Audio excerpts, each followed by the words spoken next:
Vamos a hacer lo que es fisiología del corazón, ¿no? Lo que es ruidos cardíacos que ya vamos a mirar. ¿Lo usan de forma material? No se me como material.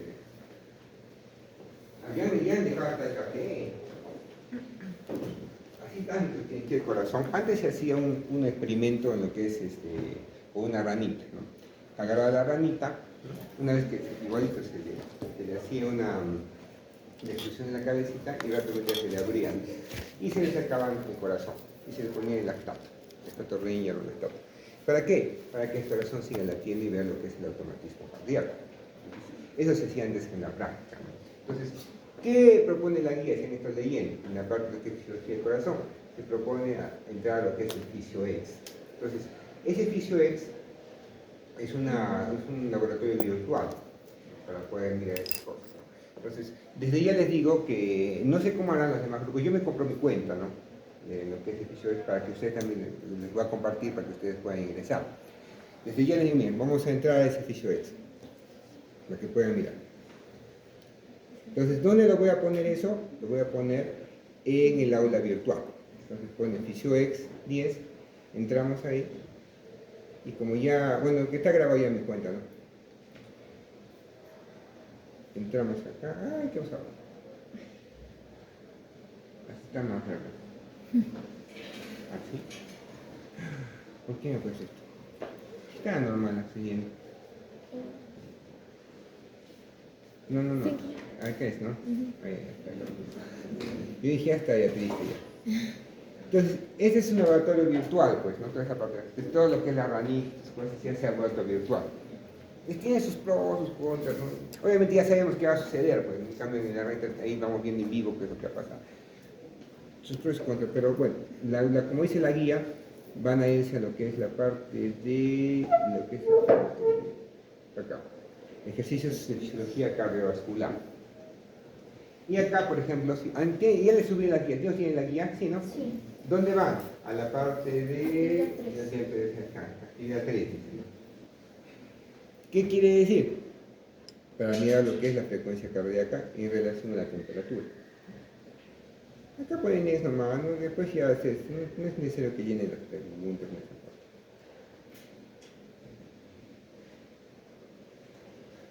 Y acá, ¿no? Y acá ya tenemos prácticamente este laboratorio científico. Entonces, ¿qué tenemos acá? Nuestro corazoncito. Esto es lo que se hacía antes, ¿no? Un corazoncito que teníamos acá de la ranita, ¿no? Y acá está cayendo un lactato renal, ¿no? Un suero. Está cayendo. Con esa intención de que tenemos la gráfica. ¿De qué será esta gráfica? ¿Qué les recuerda esta gráfica? ¿Se da el electrocardiograma? Se parece. Me parece. Entonces, es una pletismografía. ¿Qué quiere decir? Básicamente es la gráfica del pulso. Es el pulso. ¿Dónde la han visto esta gráfica? La han visto en el abdomen.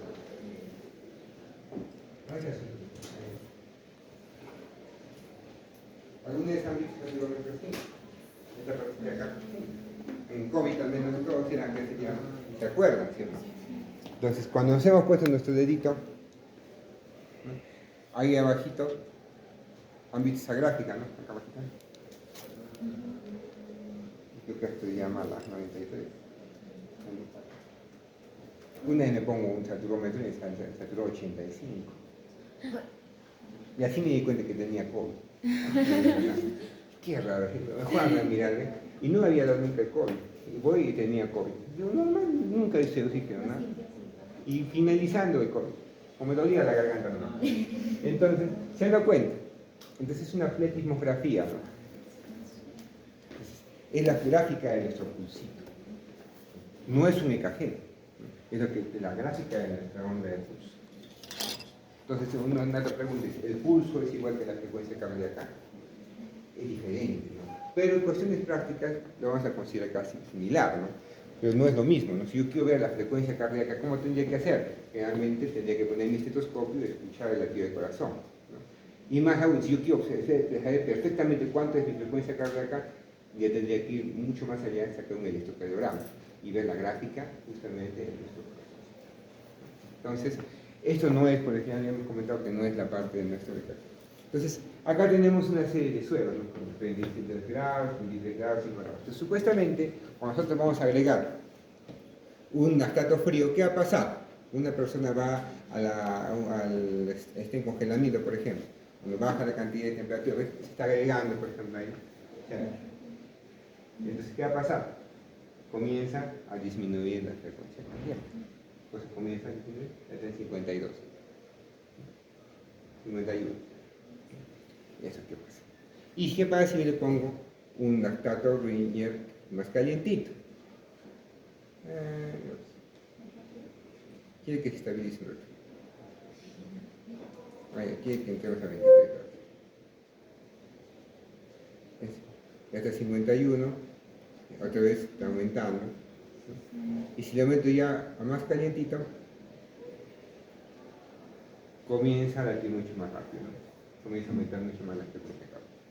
Entonces, eso es lo que ustedes pueden ver en la parte de su casa. En la casa, como van a tener el número de la cuenta que les va a pasar y la contraseña, van y comienzan a jugar. Suben más o menos. Entonces, esto prácticamente es la práctica, ¿no? Si se dan cuenta, prácticamente es todo lo que es el documento de la práctica. Ver que sube o que baja la frecuencia cardíaca. Entonces, como ya estamos viendo esa parte, vamos a mirar un punto interesante.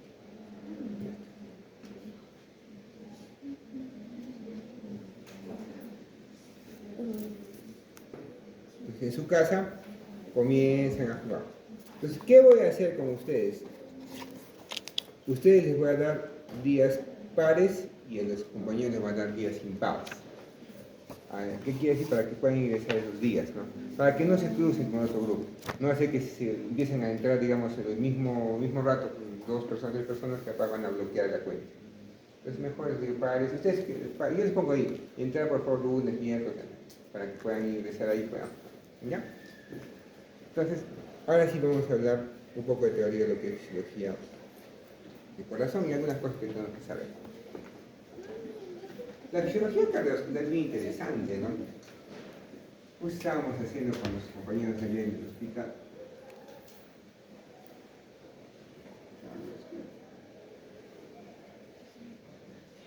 Entonces, cuando hablamos de cardiovascular, es toda una especialidad, tanto para cardiología, para cirugía, cardiovascular, todo es cardiovascular. Entonces, hay varias cosas que tenemos que tener siempre presente. Primero, nosotros comenzamos con nuestro corazoncito. Cuando hablamos de la parte cardiovascular, nosotros tenemos que siempre enfocarnos que nuestro sistema cardiovascular va a ser como una bomba de agua. ¿Qué vamos a tener entonces para que funcione? Digamos, cuando hemos ido a que tienen casas de campo, allá en la parte de la playa, han tenido su bomba de agua para justamente impulsar. Igualito va a funcionar nuestro corazón. ¿Quién va a ser nuestra bomba? El corazoncito. Y este corazón va a tener 2 circulaciones, una circulación mayor y una circulación menor. La circulación mayor, que va a ser la circulación sistémica, ¿dónde va a comenzar prácticamente? Desde el ventrículo izquierdo, finalmente va a ir hacia la parte de la aorta, ¿no? La aorta, y vamos a tener prácticamente circulación sistémica, ¿no? Todo igual. Va a ir hasta los capilares, y los capilares se va a dar lo que tiene calor gaseoso nuevamente, el poco de materiales de seco, de esta parte de nutrientes, y va a regresar prácticamente por la parte de nuestras venas. Y esas venas van a regresar justamente por la vena cava inferior y la vena cava superior. ¿A dónde van a desembocar? A la aurícula derecha. En la aurícula derecha va al ventrículo derecho, y de ahí se va a ir a la parte de la pulmonar. Entonces, cuando se va a la parte del tronco de la pulmonar, de nuestros pulmones, ahí vendría a ser la circulación menor, ¿no? Una circulación corta. Entonces, ahí tenemos que también entender 2 cositas. Cuando hablamos de una circulación mayor, más de nuestro cuerpo, tendremos más presión. Si hablamos de una presión sistémica, la presión arterial sistémica, la presión arterial conocemos normalmente en nuestra aorta, ahí tenemos que tener 2 tipos de presión, que es la presión arterial sistólica y la presión arterial diastólica. Sistólica y diastólica. ¿Sí o no? ¿Se acuerdan de esa parte? Por eso es que dice cuando están con sus papás, que no saben tanto de la parte de medicina o de salud, ¿cuánto dice tengo de presión? Tengo 12,7, ¿no dice? Así no es. Así dicen los abuelitos, ¿sí o no? ¿Cuánto tiene presión? 12,7. ¿Cuánto tiene presión? 13,8. Así les dicen. Van a escuchar, los abuelitos van a escuchar eso. Ese AP 13,8. ¿Qué tienen que hacer en esos datos? Aumentar un cerito, y aumentar un cerito, aumentar un cerito. ¿Qué quiere decir? Tiene 120, 70 o 130, 80. Acuérdense que ustedes van a ir a un cero, ahí van a comentarles esa parte. Me tomó 13,7. está muriendo, no, sino que tenemos que ellos hablan así en sintético. Entonces la presión mayor, ¿qué va a ser? La presión sistólica, y la presión menor va a ser la presión diastólica. Ahí te vamos a ver por qué. Entonces si más de una presión mayor, justamente, sistólica viene de la sístole. ¿Y qué es la sístole en el corazoncito? La contracción. Cuando tiene una contracción, entonces vamos a tener un aumento grande de la presión. ¿En qué unidades se va la presión arterial? Milímetros de mercurio. ¿Por qué?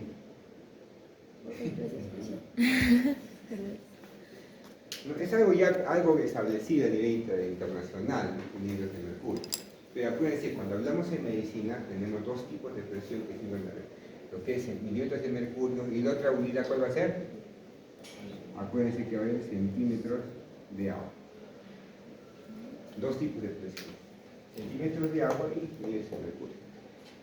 Por ejemplo, cuando hablamos de centímetros de agua, por ejemplo, cuando estamos hablando ya de la parte cardiovascular, cuando hablamos de lo que es la presión venosa central, más que todo se va a dar en centímetros de agua, ¿no? Entonces, tenga mucho cuidado con las unidades, ¿no? Entonces, hay presiones que se van a dar en centímetros de agua, hay presiones que se van a dar en milímetros de mercurio. Por ejemplo, cuando hablemos de la parte de respiración, cuando hablamos de las presiones transpulmonares, vamos a hablar de centímetros de agua, no vamos a mirar qué se llama en milímetros de mercurio. Los pacientes que están ventilados, por ejemplo, toda la gráfica de presión están en centímetros de agua, ¿no? Y por otro lado tenemos otro monitor arriba que está en milímetros de mercurio. ¿Estamos de acuerdo? Entonces, acá tenemos nuestro corazoncito, vamos a ver con nuestro corazoncito. Nuestro corazoncito.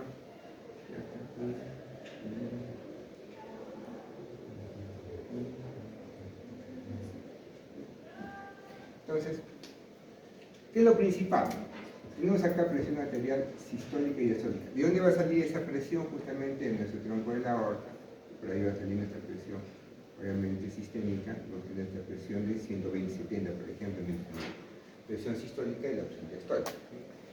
Hemos dicho que tenemos otro sistema. ¿Cuál es el otro sistema? Se llama pulmonar. La circulación pulmonar. ¿Qué es circulación pulmonar? ¿Será también así sus presiones? No. Cuando hablamos de circulación menor, por ejemplo, que es la circulación pulmonar que va a salir del auricular, el auricular, ventrículo derecho, va a ir por acá y va a salir por el tronco de la pulmonar. Cuando hablamos de la presión pulmonar es diferente. ¿Cuánto más o menos es la presión pulmonar? Más o menos 25/8 milímetros de mercurio. O sea, mucho menor, ¿ya? Otros dicen, puede ser 8 hasta 15, ¿no? Pero es mucho menor. Presión sistólica y presión diastólica. Va a variar un poco la diastólica. Entonces, ¿para qué nos servirá, por ejemplo, esta presión pulmonar? Para ver cómo está la resistencia en nuestro pulmón. ¿Qué quiere decir? Cuando hablamos de resistencia, ¿qué es la resistencia? Ustedes cuando han ido en la parte del jardín, han tenido su manguera, ¿sí? Para que aumente la presión y que salgan disparado el agua, ¿qué hacen ustedes? ¿Qué están haciendo? ¿Están aumentando la resistencia o disminuyendo la resistencia? Cuando yo aumento la resistencia, entonces, ¿qué va a pasar con la presión? ¿Aumenta o disminuye? Siempre acuérdense eso. Las resistencias van a aumentar la presión. Entonces, ¿qué quiere decir eso? Si yo tengo una presión sistólica de 120/70 y después progresivamente mi familiar, mi paciente, en 130/80, progresivamente mi familiar está en 150/80 de presión, 150/100, ¿qué está pasando? ¿Qué está pasando con las resistencias sistémicas? ¿Están aumentando o están disminuyendo? Están aumentando. ¿Y por qué aumentarán? Porque capaz está aterosclerótico, está duro, entonces, o capaz está que sea con un sistema renal que te decía, no está caltora, o capaz está estresado, porque ustedes van a estar estresados, están con la liberación de adrenalina, catecolaminas. ¿Qué hace? Es una vasoconstricción. ¿Qué hacen? Están así. ¿Qué estamos haciendo? Aumentando la resistencia. Si se aumenta la resistencia, aumenta la presión. Entonces, todo eso. Entonces, si en la parte pulmonar, por ejemplo, si en la parte pulmonar, estaremos, ¿cómo podemos aumentar la resistencia en la parte pulmonar, por ejemplo? Todo es un circuito. ¿Quién sigue de acá en la parte pulmonar? ¿Quién sigue para el fondo? La parte de nuestro pulmoncito, ¿sí? Y en el pulmoncito igual va a haber capilares, va a haber intercambio de gases. ¿Qué pasa si el paciente tiene fibrosis pulmonar? el pulmón está fibrosado. Y si el pulmón está fibrosado, está duro, ¿sí? Y si está duro, ¿habrá una elevada resistencia o baja resistencia? Elevada. Entonces, pacientes, por ejemplo, que tienen una hipertensión, una fibrosis pulmonar, ¿qué van a tener? Una hipertensión pulmonar. ¿Por qué? Porque vamos a tener una resistencia aumentada en la parte pulmonar. Un paciente que tenga un edema agudo de pulmón, que esté lleno de agua su intersticio pulmonar, ¿cómo está la resistencia de ese intersticio? Alto. ¿Cómo vamos a tener la presión pulmonar?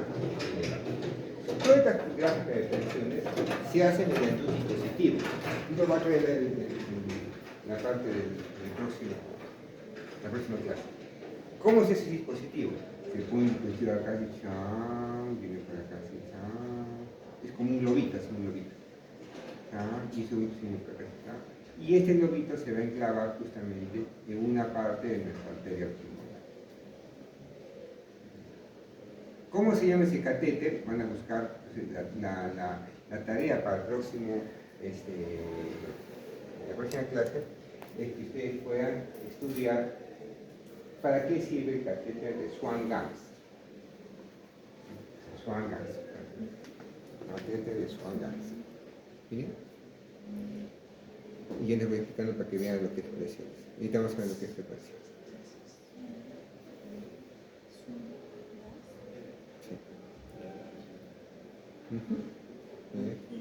Mejor vamos a ver, lo estudian después para que ustedes...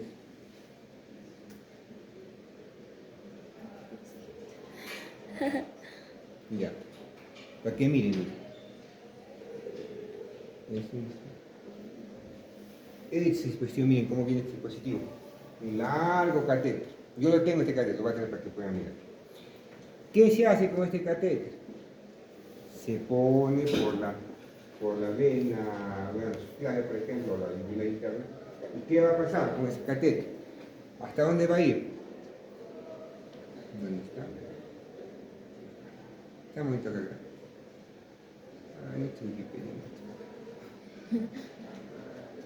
No, bonito, vamos a mostrarlo. Ya. Ahí está clarito. Viene por acá el catéter, vena cava superior, aurícula derecha, ventrículo derecho, tronco de la pulmonar y se va hasta la parte de la arteria pulmonar. ¿Para qué sirve esto? ¿Qué va a medir ahí? Presiones. ¿Qué presiones? Acá una primera presión en la aurícula derecha. ¿Cómo se llama la presión en la aurícula derecha? Lo que es la presión venosa central. ¿Y para qué sirve esa presión venosa central entonces? ¿Para qué sirve esta presión venosa central? Para ver cuánto de agua está recibiendo mi corazón. ¿Cómo se llama entonces ese término? ¿Cuánto de agua está recibiendo mi corazón? Se llama el término de precarga. ¿Han escuchado este término? La precarga. Si yo tengo más precarga, tengo más cantidad de agua, el corazón va a recibir más volumen. ¿Y qué tiene que hacer la bomba para que no se encharque, para que no se rebalse el agua? Funcionar más rápido para poder bombear más cantidad de agua. ¿Qué pasa si no bombea más cantidad de agua? ¿Qué va a pasar con el líquido de donde está sacando agua? Se va a encharcar. Y ese encharcamiento, si comenzamos a tener más presiones acá, porque el corazón no comienza a funcionar, ¿qué va a pasar con el paciente? Si hay mayor presión hidrostática acá, porque el corazón ya no bombea. ¿Qué va a pasar con el paciente? Tengo más presión hidrostática acá. Si aumentamos la presión hidrostática, ¿qué pasaba? ¿Qué se formaba? Edema. Entonces, ¿por qué el corazón no funciona muy bien? Capaz infartado. Capaz está que allá con un problema de una miocarditis. El corazón ya no funciona adecuadamente. Si ya no funciona adecuadamente, ¿bombeará toda la cantidad de sangre que llega acá? No bombea. ¿Qué estamos teniendo? Un corazón con una insuficiencia cardíaca. Si tengo insuficiencia cardíaca, ¿podré bombear toda la cantidad de sangre que llega? No, se acumula acá. ¿Qué va a tener? Una PVC baja, alta. Alta. Y entonces esa PVC alta, ¿qué va a reflejar? Que hay mayor cantidad de una presión hidrostática acá. Y si hay mayor presión hidrostática, ¿qué va a llevar a tener? Entonces, por eso que la insuficiencia cardíaca tenemos edema, porque no puede bombear. Entonces, con este dispositivo vemos lo que es la presión central. ¿Qué también después vamos a mirar? ¿Dónde sigue el catéter? Está acá en el ventrículo derecho, podemos medir lo que es el ventrículo derecho. ¿No? Y por último, en la parte distal. ¿Qué vamos a mirar en la parte distal? Dos cosas importantes. La presión de la arteria pulmonar. Y si yo miro la presión de la arteria pulmonar acá, de alguna otra manera me va a reflejar cómo está el funcionamiento sistólico y diastólico de mi corazoncito. Y muy aparte, ¿han visto que tiene acá un globito? ¿Para qué sirve este globito? Una expresión de arteria pulmonar. ¿Y para qué sirve este globito? Algo interesante. ¿Saben para qué sirve? Yo lo dejo ahí el catétercito y yo lo inflo. Y acá por acá tiene un dispositivo para inflar. Van a ver, este muy reciente lo se infla. Y si yo inflo acá, ¿podrá pasar presión por acá? No. Y aquí en la puntilla tengo un sensorcito. ¿Qué va a reflejar entonces esto? La presión que está más allá de este punto de enclavamiento. ¿Y cómo se llama eso? La presión cuña. Cuña. ¿Por qué cuña? Porque le cuesta una cuña, ¿no? Para que no pase presión. Entonces esa presión cuña, por ejemplo, ¿para qué nos va a servir? Que va a ser similar a contra lo que es la presión de capilar pulmonar. ¿Y para qué sirve tener una presión de capilar pulmonar? Para ver si está generando o no está generando edema pulmonar, por ejemplo, y cómo está la resistencia a nivel pulmonar. ¿Y para qué nos sirve cómo está la resistencia a nivel pulmonar? Porque después de esta presión pulmonar, ¿qué va a pasar? Desde el capilar pulmonar, ¿qué va a pasar? ¿Dónde va a regresar esta sangre? A la aurícula izquierda. Después de la aurícula izquierda, ventrículo izquierdo y después por la aorta. ¿Sí? Entonces, indirectamente, por este lado, mido el otro lado. Para eso sirve. Esa es la intención, por ejemplo, de las mediciones a nivel cardiovascular. ¿Estamos de acuerdo? ¿Está bonito? Entonces, para la próxima clase les voy a traer eso. Por eso, para la próxima, ¿qué van a estudiar? Van a estudiar la funcionabilidad de este catéter de Swan-Ganz. Y estudian las presiones que tenemos en cada punto. ¿Estamos de acuerdo? Entonces, acuérdense, tenemos dos tipos de presiones. Presiones arteriales sistémicas y una presión, lo que es la arteria pulmonar. Entonces, la presión arterial sistémica va a ser mucho mayor, obviamente, que la pulmonar. ¿Estamos de acuerdo? Y con esos dispositivos, por ejemplo, podemos medir el lado derecho y el lado izquierdo de nuestro corazón. Sigamos hablando. Después tenemos que hablar del sistema de conducción. Pero eso vamos a hablar más cuando hablemos de la parte de EKG, porque tenemos que interpretar esa parte. Lo que sí tenemos que ver ahora es nuestro pulso. Y cuando hablamos de lo que es el pulso, lo que es la frecuencia cardíaca, ¿cuál es un pulso normal? ¿Cuál es la frecuencia de un pulso normal? Más o menos va a ser entre 60 y 100 latidos por minuto. ¿Ya? Menos de 60, ¿cómo se llama? Bradicardia. Y más de 100, ¿qué va a llamar? Taquicardia. Acuérdense, taquicardia y bradicardia. ¿Ya? Ahora, hay personas que van a tener bradicardia permanentemente. ¿Quiénes, por ejemplo? Las personas que son deportistas. Si se acuerdan que son deportistas, hacen, digamos, permanentemente ejercicios. ¿Cómo está su corazón? Fuerte, ¿sí o no? Está acostumbrado a una gran exigencia, pues su corazón está fortalecido. ¿Qué va a pasar si tiene reposo esa persona? Su corazón está fuerte. El corazón tiene que funcionar a la misma cantidad de 60, 70 o tiene que disminuir su cantidad de frecuencia. ¿Por qué disminuye? Porque en cada vez que el corazón va a bombear, es una fuerte cantidad que está bombeándose. Entonces, como compensación, ¿qué tengo que hacer? Disminuir mi frecuencia. ¿Estamos de acuerdo? Disminuye. Hay personas que también pueden tener taquicardias permanentes. Y cuando son, por ejemplo, pacientes que tienen una taquicardia permanente, hay que tener cuidado. ¿Por qué? Porque a menos a las mujeres hay que ver bastante, tener cuidado con las taquicardias. ¿Por qué? Porque a veces tenemos problemas endocrinológicos. A veces tienen problemas de tiroiditis, problemas con la tiroides, están con 110, 120, 110, 120, y al final tienen probablemente un hipertiroidismo. Son taquicardias. Entonces hay que hacer un cuadro clínico. ¿Estamos de acuerdo? ¿Está fácil? ¿Dónde se mide el pulso?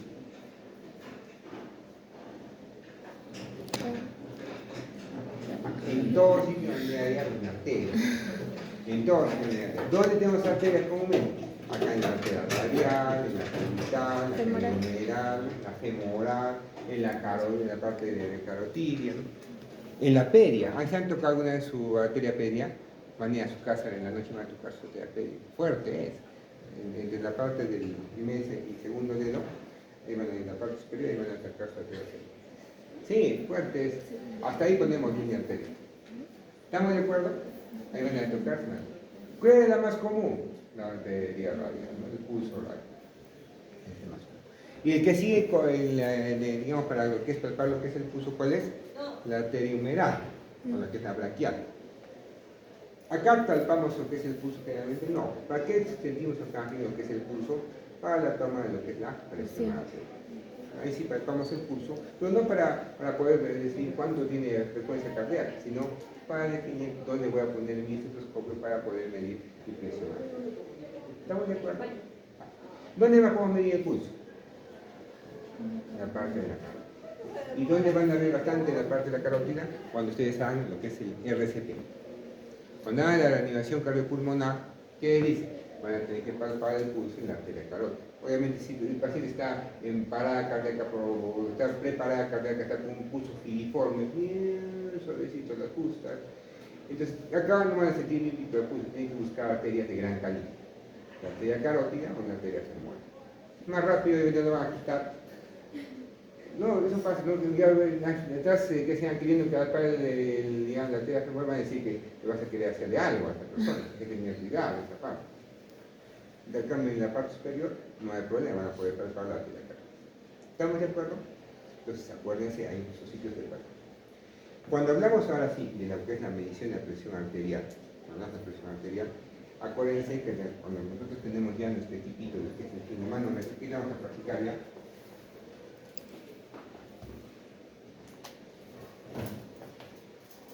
¿Qué presión nosotros medimos? Ustedes digamos, cuando han visto en el COVID, seguramente están tomando y tomando presión arterial. ¿Ya saben tomar presión arterial? No. ¿Nadie? ¿Alguien un poquito? Más o Nada. menos. Entonces vamos a aprender, vamos a ir practicando. Entonces, cuando hablamos de lo que es la presión arterial, si 13, 8, de 13, digamos, esa cantidad, es una presión arterial que nosotros podemos tomarla de forma invasiva y de forma no invasiva. ¿Qué quiere decir invasiva? Que yo voy a invadir al cuerpo. Entonces, ¿cómo yo lo voy a invadir al cuerpo para medir la presión arterial? ¿Cómo invadirían ustedes al cuerpo para medir la presión arterial? Entonces, para medir la presión arterial de forma invasiva, nosotros en el hospital canalizamos la arteria radial, por ejemplo, y ponemos lo que conocemos como línea arterial. ¿Han escuchado ese término alguna vez? Miren, vamos a poner acá. Línea arterial.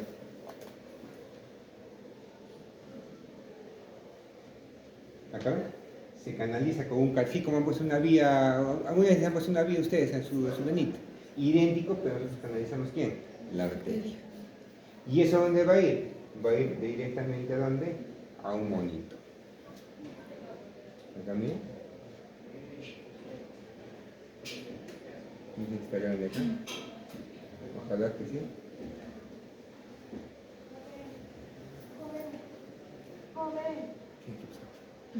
Entonces miren, acá está nuestra arteria radial, le hemos conectado por acá como una vía a la arteria radial, le hemos canalizado, y eso a dónde va a ir, conectado a dónde, a un transductor, y ese transductor a dónde va a llevar esa información, a dónde, a un monitor. Entonces vamos a tener esta gráfica de acá, que es como se estudia en teoría, la gráfica justamente de la presión arterial. ¿Qué será de acá arriba? La presión arterial sistólica. ¿Qué es de acá abajo? La diastólica, ¿no? El pinto dícroto, cuando va a haber el cierre, por ejemplo, de las válvulas, ¿no? Pero entonces, ¿qué vendría a ser esta presión? ¿Presión arterial invasiva o no invasiva? Invasiva. ¿Pero vamos a invadir a todos los pacientes? No. ¿Qué hacemos nosotros entonces? Hacemos una presión arterial no invasiva. Es por eso que los monitores vienen dos tipos de nomenclatura, y es bueno que ustedes sepan ya los monitores. Acá dice el término de PAI. ¿Qué significa PAI? Presión arterial invasiva. En cambio, si no hay esta gráfica y solamente les muestra acá 130, 80, acá abajito va a decir un término que es PANI. Presión arterial no invasiva. ¿Estamos de acuerdo? Miren. Entonces, ¿qué vamos a tomar nosotros entonces? La presión arterial.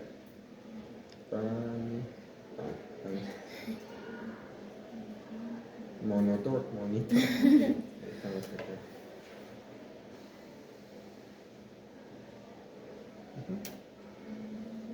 Voy a decir, sí, acá no se mira muy bonito.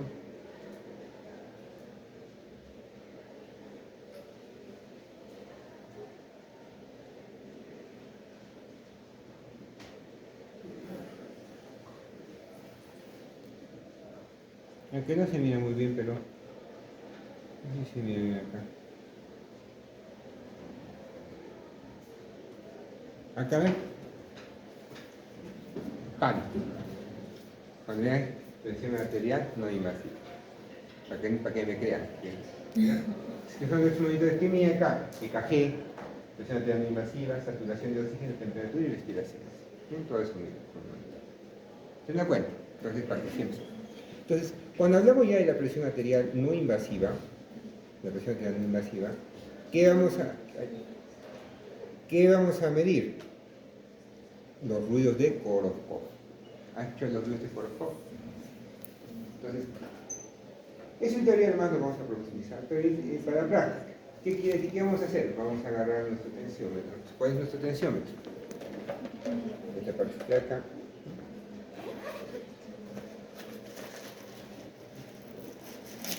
Ay, ya no lo creo. No. Entonces, ¿ya tienen sus tensiómetros ustedes en su casa? No. ¿Y se han comprado? Cómprense, hay tensiómetros que son bien baratitos. Yo he ido a Lima, 30 soles está un tensiómetro. 30 soles. ¿Se funciona? Sí. Entonces, obviamente hay marcas, ¿no? Pero el más común es el Rieser. Bueno, el Rieser, sí. Yo tenía un Rieser que se ha perdido en internet, 2 veces se ha perdido en internet. Sí, es verdad. Triste. Pues yo siempre digo, no, hay que llevar a los internos, digo, no lleven. Si hay en el hospital, mejor préstense ahí, porque nada, es triste, pero y ese estetoscopio llega un día un interno feliz con estetoscopio cardiológico, ¿no? Que tiene para aumentarlo, para que escuchemos los ruidos cardíacos. Una semana duró. Triste, pues no hay, mira, le dejaba acá y no hace nada. Yo, ¿quién se drogó? ¿Quién se? Los pacientes no creo. Bueno, ¿qué será? Entonces, tenemos entonces varios tensiómetros, ¿no? Tensiómetros o esfingomanómetros, ¿no? Entonces, el más común es el aneroide, ¿no? Que vemos acá. Es una bolita como un reloj que estamos teniendo. Otros tensiómetros, que ya no hay muchos, son justamente con mercurio. Entonces, ¿en qué se daba la presión? En milímetros de mercurio. Y entonces tenía una barra que cuando usted se insuflaba, subía el mercurio. Entonces, justamente medía la cantidad de milímetros de mercurio que subía y bajaba justamente para la presión arterial. Pero ya no se utilizan mucho esos tensiómetros. ¿Por qué? Porque como tiene mercurio, ya casi ha restringido el uso del mercurio, ya no hay mercurio. Entonces, todos casi usamos lo que es los aneroides y otros que usamos los digitales, ¿no? Entonces, los monitores, por ejemplo, que tenemos en los hospitales, también van a ser de una u otra forma, son digitales, pues, ¿no? Obviamente más precisos capaz que lo que nos venden normalmente en la calle, ¿no? Pero el más común va a ser, para tomar la toma manual de esta presión arterial invasiva, los esfingomanómetros aneroides. Entonces, si vemos acá en nuestro relojito, mejor desde la parte de la que puedan ir viendo. Ya, no se van a confundir, por favor, con los tensiómetros que nosotros ya. Antes de también se entre ellos, acá hay 3.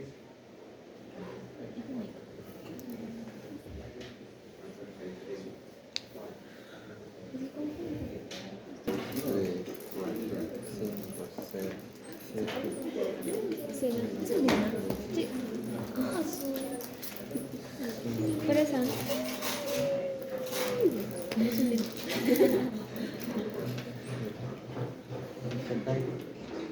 Lo cierran, esta parte lo cierran, lo giran. Cuando esté bien cerrado, recién pueden insuflar. Y una vez que esté insuflado, lo abre y va a salir el aire. Cierra. Ya. Entonces comencemos todos a jugar. Primero se cierra acá, cerramos y insuflamos. ¿Qué hacen algunos? Yo he visto yo están así, ¿no? Están abiertos. Están ahí. Sí, a ver, mira. Están bien, no suben los ojos. Cierra. Recién, cuando ya han suflado, han tenido una presión adecuada, recién abre. Entonces, ¿qué tienen que hacer para tomar la presión arterial? Hacer bien ese juego. Cerrar, abrir, cerrar y abrir. Y que baje progresivamente la cantidad de presión. Otro dice, ahí está bien presión. Y pues, ya se bajó, no se puede. Suavecito la presión. Subimos de presión y suavecito abrimos para que progresivamente baje suavecito la agujita. Todavía no nos dediquemos a ver presión, simplemente que baje suavecito la agujita. Es lo que van a practicar primero en su casa. Porque si van a practicar de frente a tomar la presión, no van a poder. Van a estar 3 minutos, no salen, están estresados. ¿Qué van a hacer? Van a agarrar y van a poner así su tensiómetro, van a cerrar, van a insuflar, digamos, hasta un número, al número que ustedes quieran, no tanto, ¿no? Y después que estén ahí, van a practicar abrir suavecito y que baje bien suavecito la agujita. Bien suavecito. Eso tienen que aprender bien. Cuando ya aprendamos bien esto, en su casa van a practica, y ya recién viene la forma de tomar la presión arterial. ¿Qué quiere decir? Cuando ya hagamos el manómetro, vamos a tener una serie de cosas. Primero acá que tenemos la parte de nuestro reloj aneroide y la parte del insuflador. Toda esta parte de acá es el brazalete, ¿no? Y este brazalete está diseñado con una cantidad de circunferencia de brazo. ¿Dónde dice la cantidad de la circunferencia de brazo? Acá dice. ¿Se dan cuenta? Miren, búsquenlo. Adulto dice. ¿De cuánto a cuánto dice que tiene que ser el brazo?